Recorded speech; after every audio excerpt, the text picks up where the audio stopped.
So, what are some of the misconceptions Mm, that you believe or have seen in the marketplace that people have around government contracting, especially with the middleman approach? yeah, true. So for me, misconceptions with middlemaning is you can be 100% hands off, basically just set it and forget it like a chicken. Not going to work. In the contracting space, I know that there are a bunch of different things that you're hearing in the marketplace, Yeah. some accurate, some inaccurate. There's a lot of misinformation. What have you seen to be some of the most effective strategies when it comes to bidding on some of these federal contracts that are out there? Mhm. For me, and again, my audience is folks that are registered in sam.gov and they're saying now what? Because there's no lack of information, as you just said. The reality is there's too much information. It is. And so Yeah. somebody who's maybe been registered for 3 to 6 months Yeah. saying, okay, where do I go? I'm hearing about this and that and the other thing. Which Yeah. direction do I go?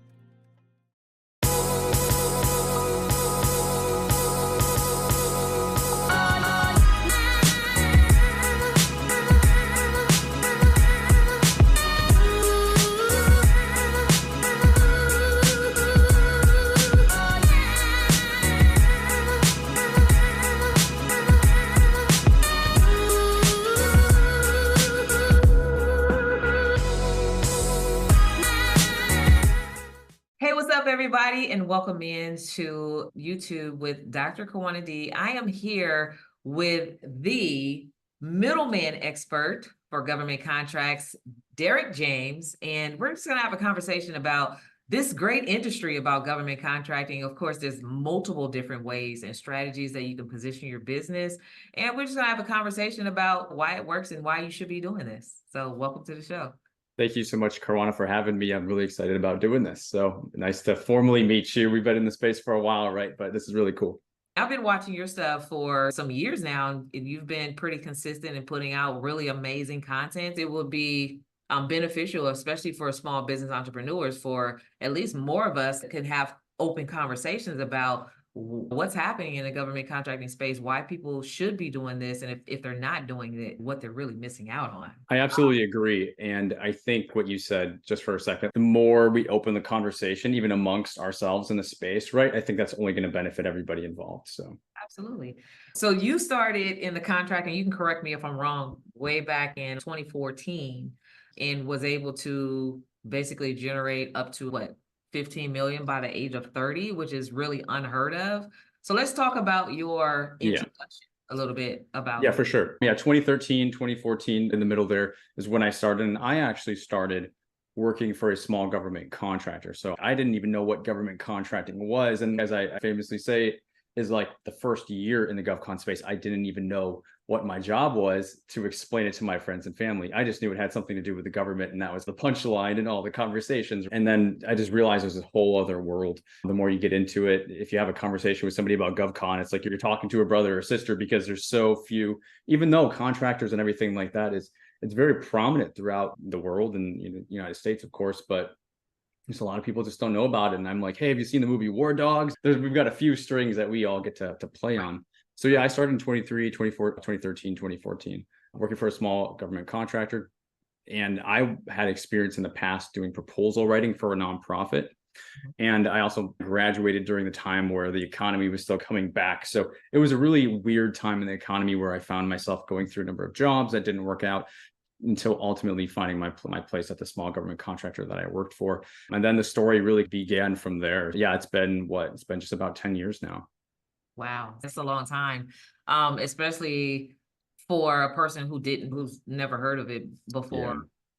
A lot of times people, they quit, right? 6 months in, they're like, nothing's happening. And Quit. we're going to get into it, I'm sure, with some of the questions, but man, that's what everybody faces. And where I was at in my journey was I couldn't fail anymore. We can get more into it, but I had failed so much when I got to 2013. That was the reason I forced myself to become successful. It was just the vehicle that I say God used in my life to make things happen for me, to dig myself out of the hole that I was in.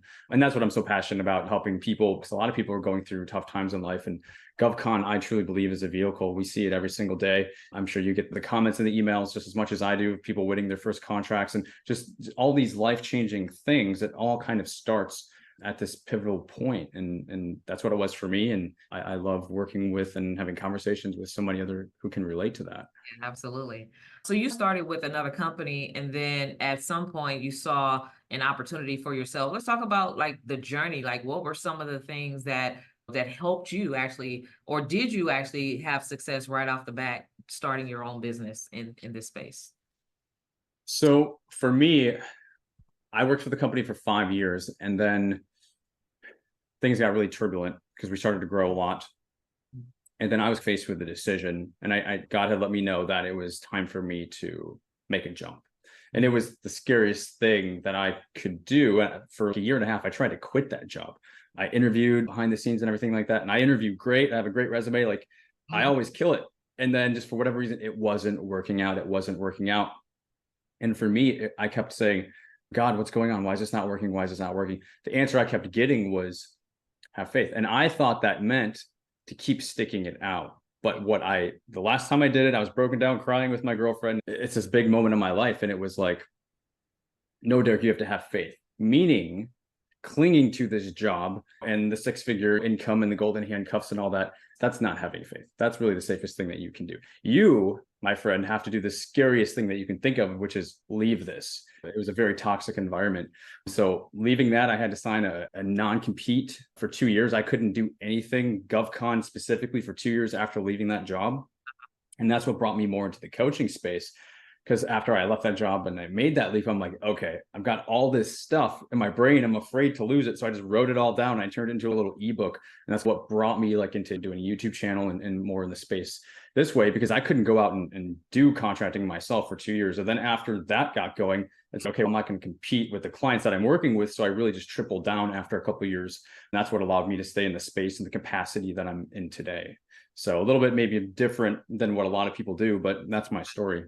Yeah, no, it's really amazing because I'm a very spiritual person as well, and I believe that our journey in as an entrepreneur should be it is definitely a walk of faith, right? What are some of the biggest lessons that you learned in that transition? Because sometimes people are not so simply able to just leave or transition from what they believe is security into now, if you don't make the bread, you're not gonna eat.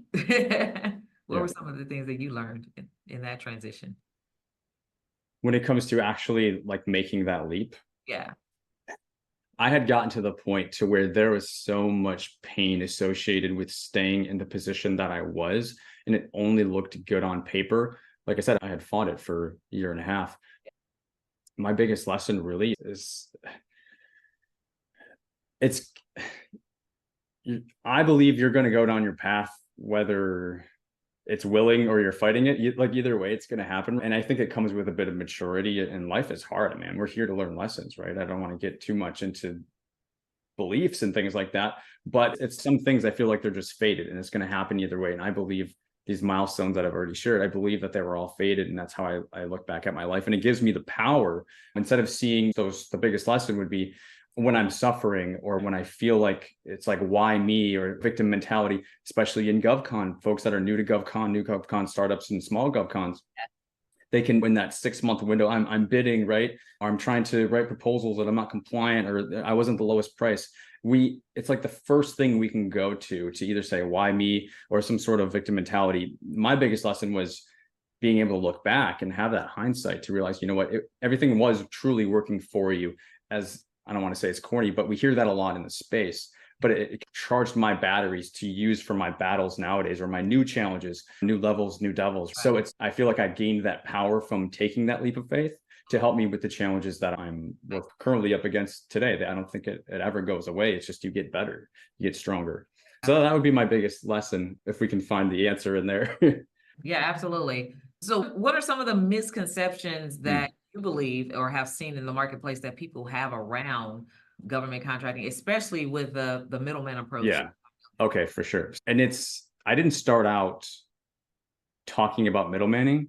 Okay. I started talking about more just industry accepted terminologies like set-asides and registering in SAM.gov and the CAPE statements. And like, okay, we all agree. That change. You Yeah. know, Like, he just switched. Okay. So I noticed that evolution for you. yeah. And it was because I realized, hey, if I'm going to be in this for say for life, but if I'm going to be in this for an extended period of time, I have to be doing something more that I believe in, which means contributing to a change that I'm wanting to make in the industry. So for me, misconceptions with middlemaning is you can be 100% hands off, basically just collect the money on the side. And my book that I just wrote, How to Build a 7-Figure GovCon Services Agency that subcontracts the work and keeps the profit. I made that a little spicy and a little polarizing, because you can't judge a book by its cover. You got to actually read about the regulations and you have to learn how to do this. So the biggest misconception is you can just set it and forget it like a chicken. Yeah. Not going to work. But get rich quick, all that sort of stuff. It's in all industries where you can make money. We're not focused on making money. We're focused on building a business, building a legacy, changing your life. And they're two entirely different things. So I think that's the biggest misconception. Hey, thanks so much for watching this video. I hope you're enjoying it. I wanted to take some time to invite you to join me in the GovCon Challenge. The GovCon Challenge takes place once a month, where I invite a bunch of entrepreneurs and aspiring entrepreneurs to come and have me teach you the 5 things you must do to pre-qualify your business to land lucrative contracts with the government. So join me in the GovCon Challenge. Click on the link in the description. You'll be glad you did. Join as VIP for exclusive behind the scenes information, and you could become a part of the top 1% of entrepreneurs across the nation. Now back to the video you were watching. Absolutely. I 100% agree. And I talk about this quite often, like how government contracting can change your life. And by the way, I know this is not one of the questions that we rehearse, well, not necessarily rehearse, but like, how did this government contracting thing actually change your life? It changed my life in a huge way. At the time I started, going back to that 2013, 2014 timestamp, I was at the lowest point in my life at that point. I had come off of 6 or 7 failed jobs. I had a master's degree in international business, bachelor's degree in finance. I did all the things I was supposed to do. And again, that's why I'm so big with sharing my story, because people relate more with going through those challenges than they do necessarily the technical details. Yeah. So for me, like, I had gotten to the point to where the last thing I did was I had a pizza restaurant, did that for a year, sunk all my money into that. I believe it was like $1 million investment because of the education I received from it. My life savings went into that, which wasn't much really being a student or a student for the past 6 years. I was really down on my luck. I started having panic attacks, so I was hospitalized for that. I was 25 years old at that time. I was on my parents' Cobra insurance. I was driving down a broken down 99 Pontiac Sunfighter where the gas cap was rusted off and the trunk was in 2 accidents, so the trunk just wouldn't even open. You can envision what this looked like. And I grew up reading Tony Robbins and Rich Dad Poor Dad. I got the books in my library still. And so I had this vision of my life of how I wanted things to go. And then I had my reality. And there was a huge amount of pain because those two were not even close to overlapping whatsoever. That was the place that I was in when I started working for the small government contractor. My first few weeks working there, I thought it was going to be another spin on the carousel because my boss wanted to fire me then because they put me on some big, the first OASIS GSA schedule, and I had no GovCon proposal writing experience. I just wrote for a museum in the past. It's so, what are all these acronyms? It's a second language, all these things that new GovCon startups come into this space say. I said that too, because like I said, the whole first year, I didn't even know what my job was. Right. I literally kept a countdown tally sheet for the end of the year. It was in the summer when I joined, so it was 5 months at that time. And I said, by New Year's, I'm going to quit this job. And every day I would just check, because I knew I couldn't leave because of my student loans. I had $60K in student loans, and those were tracking up, and the interest was, starting to accrue. And it's, oh my God. Needless to say, of course, like, I ended up staying there for another 5 years, and the rest is history. But I was at that extremely painful point in my life, and it totally changed it. And I was there for 5 years, but I would say within 3 years, things totally started to change massively. Wow. Okay. So in the contracting space, I know that there are a bunch of different things that you're hearing in the marketplace, some accurate, some inaccurate. There's a lot of misinformation. What have you seen to be some of the most basically effective strategies when it comes to bidding on some of these federal contracts that are out there? For me, and again, my audience is folks that are registered in SAM.gov, and they're saying, now what? Because there's no lack of information, as you just said.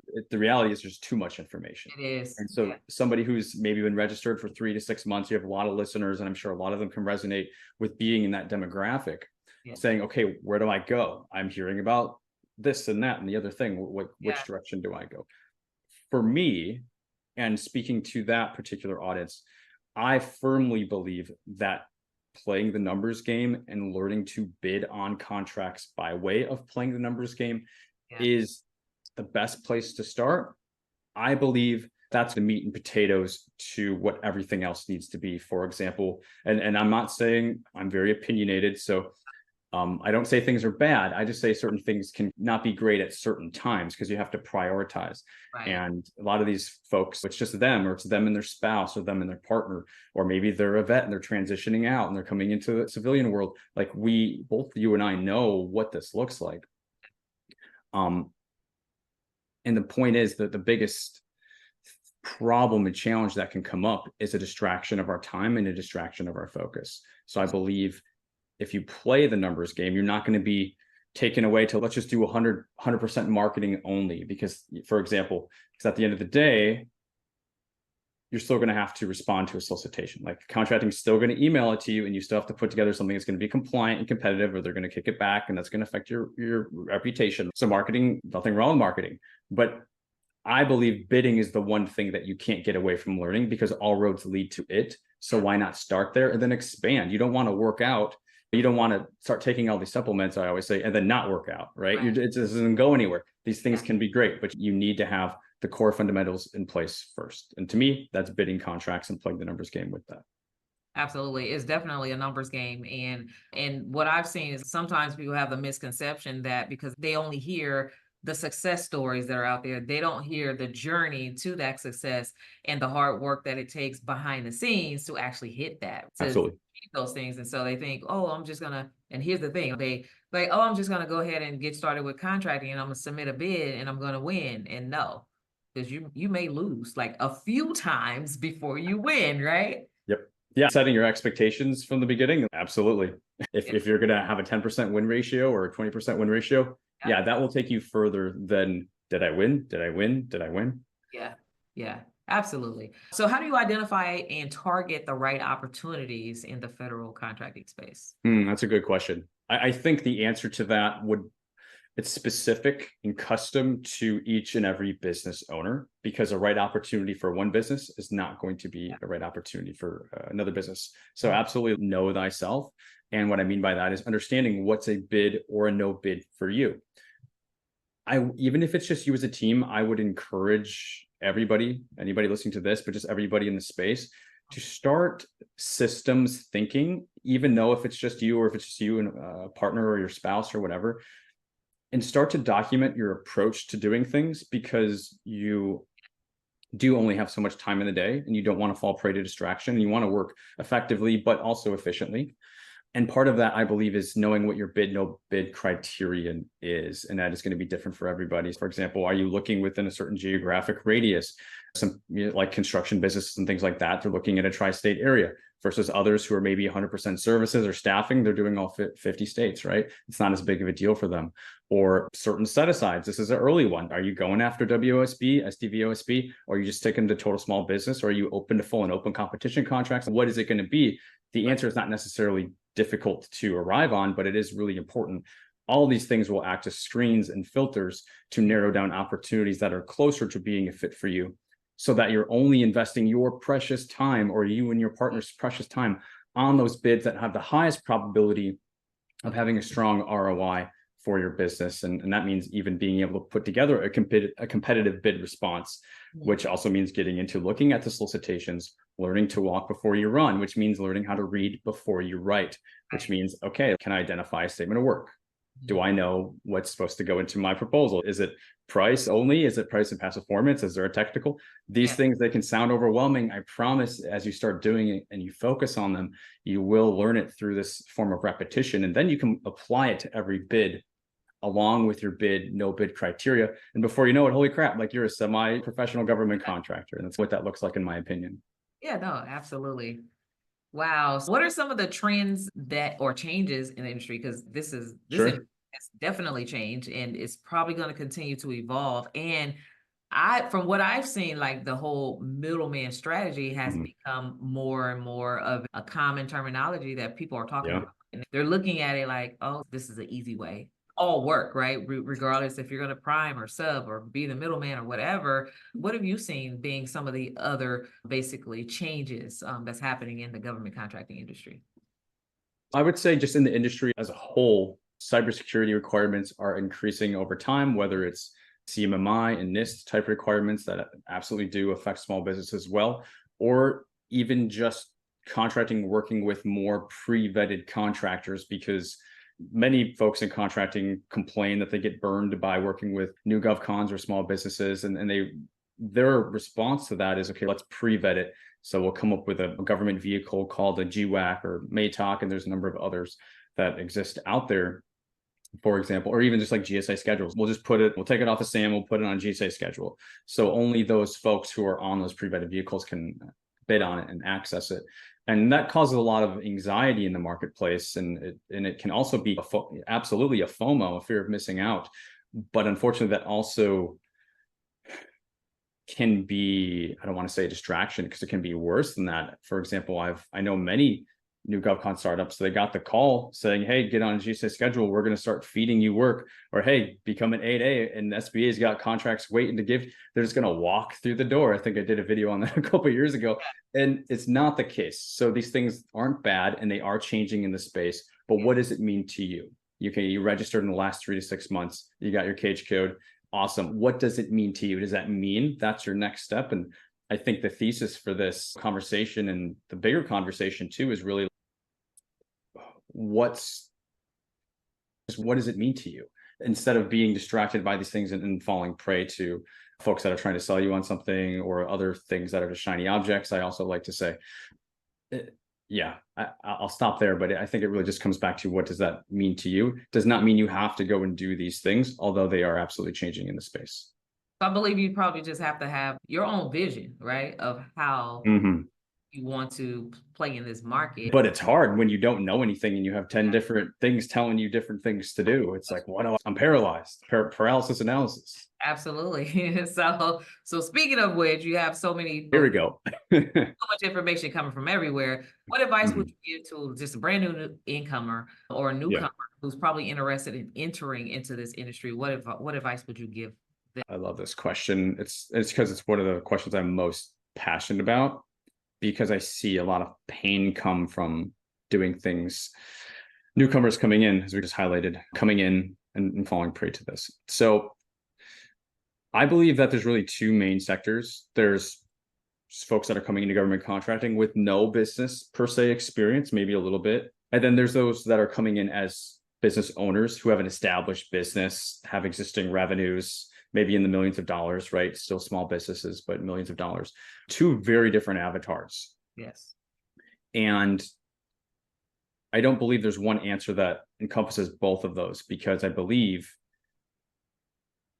the way that established small businesses come into GovCon and the way they treat it and the expectations that they bring and place on it is actually quite different. Even patience and things like that is very different than new GovCon startups. The way that the umbrella that I put over this, I love the umbrella thing I like to talk about too, but you're playing a new game. Okay. When you're coming into GovCon as a newcomer, you are playing a new game. And if you want to win at this game, and you have strong reasons to win at this game, you have strong why, you have strong motivation, it would behoove you to learn what these new rules are. Unfortunately, and what I'm so passionate about is folks come in, whether they're new or existing, they want to make assumptions about what they think the rules are, or they think they're going to come in, well, they can think what they want, but they try to make this what they want it to be.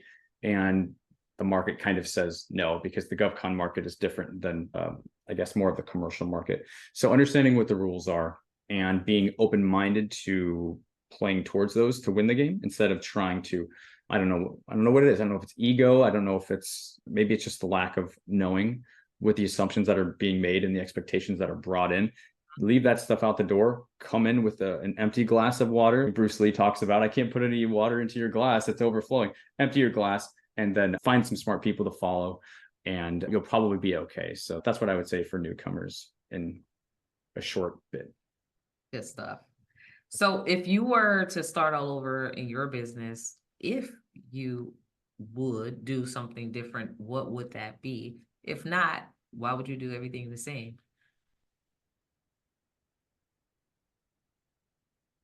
Because I didn't start a government contracting business from scratch, should I answer this as if I were to start a Yeah. small? If you were to like pretty much start over and you didn't have, yeah, if you were to But I know what I know today, what you right? know now. That's the benefit to the listener. Like I know what I know today. And if I were to just, yeah, really what I would do is what I call the legal middleman strategy. And I would be a hypocrite if I said anything other than that, because that's the biggest thing that I believe in for new GovCon startups, because I believe you can use that for a period of time to at least get on your feet. And then from there, if you want to branch out and grow or add other supplements, and like we talked about, you can, but I think it can be a great way to do that. And what I mean at a high level, just so everybody knows what we're talking about, is folks coming to GovCon, they don't typically have existing past performance if they don't have an established business already. Some seem to say that, hey, you have to be a subcontractor before you can be a prime contractor. There may be more weight to that in certain industries, like IT is very heavily rated, but not absolutely, not 100%. You don't have to, because that's not how every proposal is rated. What comes down to is how the proposals are weighted. So coming in is going to be, I'm sorry, I think we might have to redo this one because I totally lost my train of thought. I've been doing okay, but this one, I got too much going on in my mind. You want to re-ask the question? If you were to start all over again in business, what would you do differently, if anything at all? Okay, awesome. I love this question. So if I were to start over, I would start over using what I call the legal middleman strategy. And I would be remiss to say anything other than that, because that's really what I believe in the most. And for anybody who doesn't know what the legal middleman strategy is, it's essentially working with other small businesses that are established in the space where they would be fulfilling the contract. And then you're going to be managing the contract, managing the subcontractors, communicating with contracting, making sure the deliverables of the contract are still on time. You're very hands-on. This is not a hands-off approach. There are certain regulations that govern what you can do with this and when you can do this. So that's where the legal middleman part comes in. It's a bit reckless. We do hear it in the space sometimes, just, hey, middleman it out. No, there's something called the legal pass-through schemes, and you can't do that. And I was sitting on the sidelines for a couple of years just watching that, and I realized, okay, I can't sit back and allow this. I need to like say something about this. So that's where legal middleman comes in. It's working with subs to fill the requirements while you manage the contracts, but you do it in a way that's compliant and within the regulations of the federal government. Awesome. Cool. So what do you think it takes actually for anybody or somebody to succeed in the government contracting space, even if it's just as a middleman? Sure. Okay. And I think this is huge, because it's how do you succeed at anything? I would dare say GovCon it's not easy. It is a technical field, but guess what? You can do it. Karwanna, you and I both, and so many others, we've seen so many of the stories of zero to hero and 0 to 1. And it's what we're so passionate about, right? Even though it's technical, even there's things that you don't know. Hey, none of us know all this stuff. Like those of us who are coaches and consultants, we're always referencing things, like, because it's always changing. It's like learning the law and the regulations and other things. And as you said, Karwanna, like the industry is constantly changing too. So it's a lot to stay on top of. So don't hold yourself back because of that. Sorry, I totally just lost my train of thought again. So, re-ask it. Okay. So what do you think it takes for someone to succeed in this industry, any business owner? So I think to succeed in this space, above all else, you have to have the strong why and the strong motivation. And I said earlier, maybe we would get back to it. So I'll do the plug here. I was at such a rock and a hard place. I had to win contracts because I quite frankly, I needed the money. It was so much pain for me to pay the student loans off and to have those accruing and living with my parents. I felt like such a loser. I had so much pain, and it was at a job that I actually hated. I did not like it, but it was an amazing opportunity that was, put in front of me. It's quite frankly the only reason, however, that I was able to stay with it so long. And that resulted in me being very successful doing it. But if I didn't have that strong why, that strong reason, that strong motivation to push me, and I couldn't get out of it, I probably would have quit too. And I do understand why so many quit after 3 to 6 months. So I would advise anybody coming into this, if you're considering doing this, what is the thing that keeps your flame burning when the wind blows? Like, what is going to be the thing when you don't win the bid or the solicitation's 100 pages and you're like, oh my God, I can't do this? What is it that you're going to think of? Is it your kids? Is it going to be putting a family member to work on a contract? Is it going to be quitting your job and being your own boss because you're still working a job? What is that going to be for you? And get really clear about that and remind yourself every single day. I think that's really what it takes to be successful in this and anything that's hard in life. Yeah, that's like having your why, right? I mean, Exactly. we hear talking about people talk about what is your why, your reasoning behind why you do what you do. And if you don't have that, if you don't really know, it's easy to just hit your head up against the wall and be like, oh, it didn't work, and just quit. And then you can fall prey to something else that seems good. And that's shiny object jumping. And that's what I talk about so much. You don't want to do that. You'll go nowhere. Absolutely. Absolutely. So what have you seen be the biggest pitfalls of entrepreneurs who's been trying to figure this out on their own? Because I'm pretty sure you've seen this a lot. I'll just try to figure it out on my own, or and then a lot of times you'll hear people say, all I need is just this, but they've never done it before. So you know, because this is what you do, right? You like, Yeah. they just have no clue. Yeah. I think when you're going with the masses, that's usually the wrong it's usually the wrong direction, right? If everybody's doing it, you should probably be doing something else. I'm sure there's instances where that's not true, but hopefully we've all heard that. Everybody listening to this has heard that and understands that sometimes being what's looked at as being the black sheep at the time is actually paving the new way or the trailblazers. Unfortunately, I consider this like the right way, but it seems to be a way that most don't go down. And I think of it almost like a carnival. I wrote about it one time of what most folks seem to do when they come in the space, as opposed to what they probably should do if they're actually wanting to win contracts. It seems that most come into the space, they get their cage code, and then they start collecting all the set-asides like their Pokemon. Then they try to, get on a GSA schedule, and that costs 25 to 30 grand. Then they start going to all the conferences. So they're traveling 3, 4, 5, 6 times a year. Then they're having all the meetings with contracting officers, doing debriefs. They're spending money on their website. They're getting their capability statement up. Let's sing a song. You know what I'm saying? Right. When does the bidding and the winning come in? And it's the least sexy thing, but it's what everybody says to do, or the industry as a collective. It's the noise. It's what it sounds like, at least to those that are coming in who say, I got my cage code, now what do I do? Right. It's you get a first class ticket to get on that ride, and you'll get on that ride 2 years later, having won nothing. Your bank account will be $50,000 at least lighter, and you'll have nothing to show for it, and you'll feel like a failure. And that's what I've seen so many go through. And that's why I'm so passionate of saying, guess what? There's a much shorter path over here. Play the numbers game, start bidding and winning. Even if you suck, you're going to get better, because it's like tying your shoes or riding a bike. You don't need a magical success formula.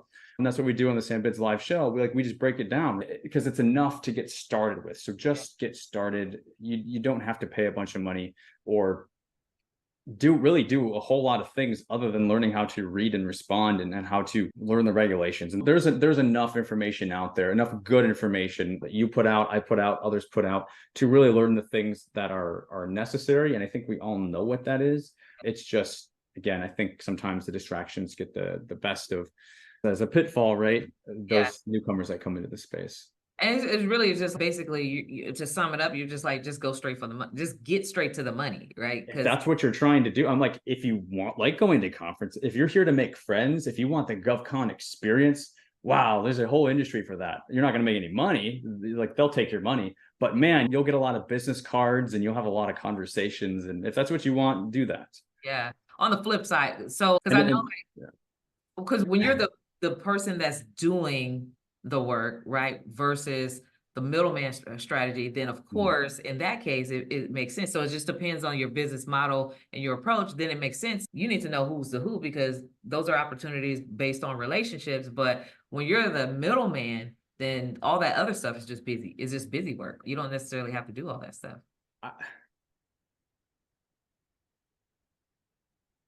I believe that I'm not saying any of those, the song, okay, and this is why I get a little polarizing, right? I get it. So I'm not saying that any of those things are bad, but it's like when you're doing those instead of bidding, that's not what you're saying. You're saying, hey, you need to know what's going on and who's behind the scenes with the opportunity. That's part of bidding, right? Because you can only do that if you're targeting and honing in on certain opportunities. And then that becomes part of your strategic plan. That's cool. What's not cool is being unfocused and untargeted and doing all these things and then going nowhere with it.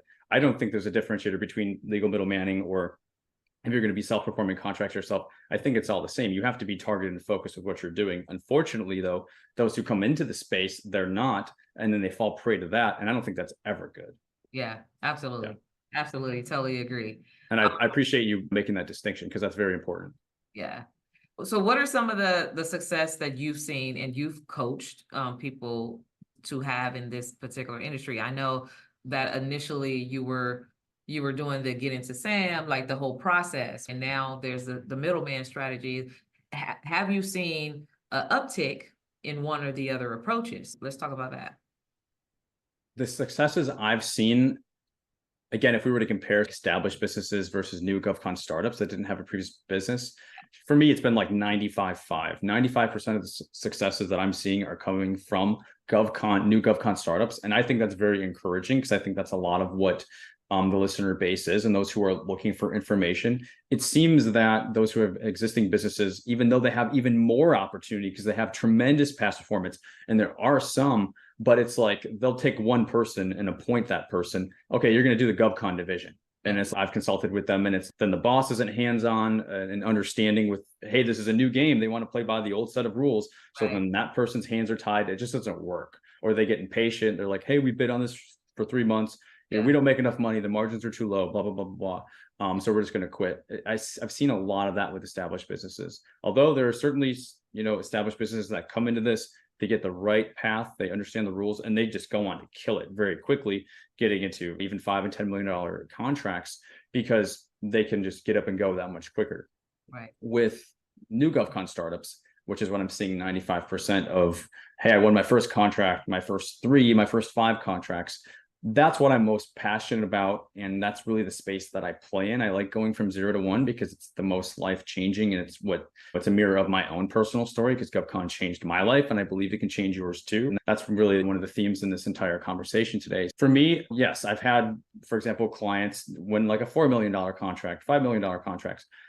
That's awesome. But for me, even though it's a larger dollar value than maybe like winning their first 250K or 60K or 100K or 750K, between 100K and $1 million is really the space that we play in, especially if you're looking at like simplified acquisition contracts and things under 250 with legal middlemaning. That is the most rewarding to see, because the spark that you see, it's really like that opportunity. It's the light of life that goes off, because for them, what that means is, I can do this. There is another way. I don't have to keep hating my job or doing this thing that I don't like. There is something. I can control my destiny. I can be my own boss.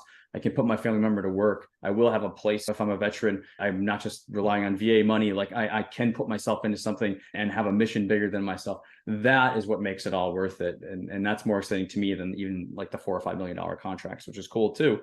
So that's really what I'm seeing in my vision and what I'm pretty geeked out about.